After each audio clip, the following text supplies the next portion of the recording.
вестите на Сител. Во студиото со вас, Маријан Ников.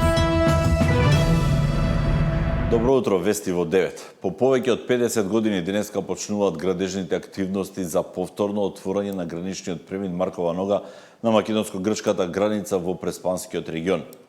Проектот опфаќа изградба на административна зграда на Царинската управа со површина од околу 360 метри квадратни, како и изградба на канцеларија за осигурителна компанија, резервоар за вода, армирано-бетонски пропусти, водоснабдување и канализација, подпорни зидови, 3 новопланирани улични делници и јавни тоалети. Изградбата на овој граничен премин е во рамки на проектот ЕУ за Преспа. На денешното поставување на камен темелникот најавено е присуство на премиерот Христијан Мицковски, евроамбасадорот Михаел Рокас и постојаниот представник на програмата за развој на Обединетите нации UNDP Армен Григоријан.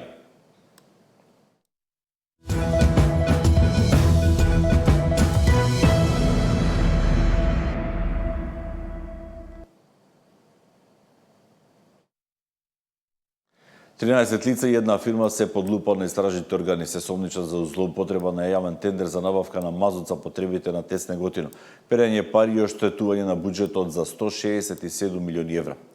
Меѓу осомничените се двајца поранешни директори на ЕСМ Васко Ковачевски, кој се бара со меѓународна патентница, и Муча, кој моментално е во притвор поради делото Адитив.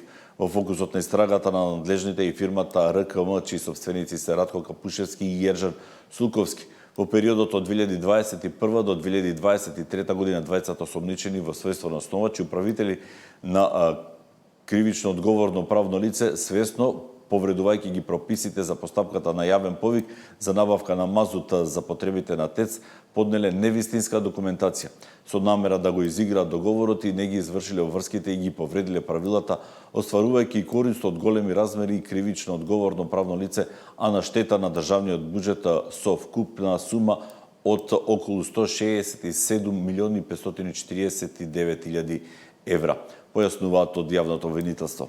Проневерата не ја правеле сами, биле подпомогнати со лица вработени во ЕСМ на високи позиции.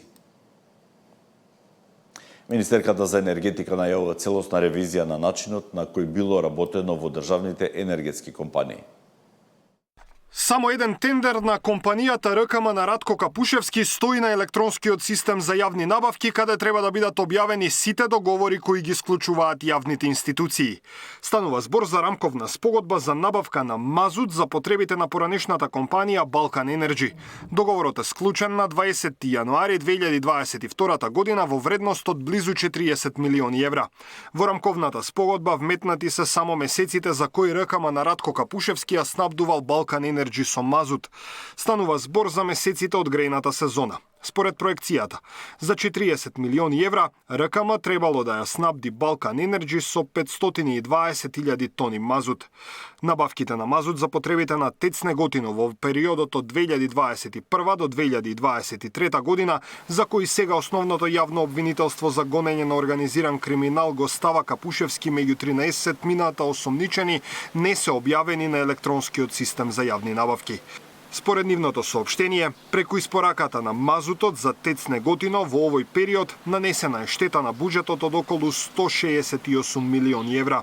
Надлежните институции годинава планираат да го чешлаат работењето на државните енергетски компании. Министерката за енергетика вели дека веќе договорила државната ревизија да направи детална анализа на нивната работа. Јас кога дојдов министер, значи тоа беше 24 јуни минатата година, кажав дека начекав катастрофа. Времето покажува дека тука има енормни злоупотреби. Значи тоа се зборува за милионски злоупотреби во енергетскиот сектор. Бев кај државниот ревизор, поверав државна ревизија за сите, значи области и за МЕПСО, и за ЕСМ, за ТЕЦ Неготино, тука и бирото за метрологија, значи секаде каде што има индиции за злоупотреба. Меѓу осомничените и собственикот на компанијата Пуцко Петрол Асмир Јаховски. Оваа нафтена компанија е меѓу омилените на државните институции.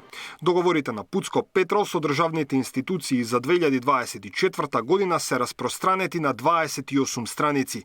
Компанијата склучила 281 договор за набавка на горива и нафтени деривати во вредност од 155 милиони евра.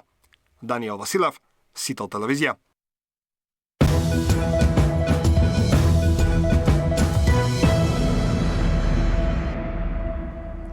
Во продолжение вести од регионот и од светот.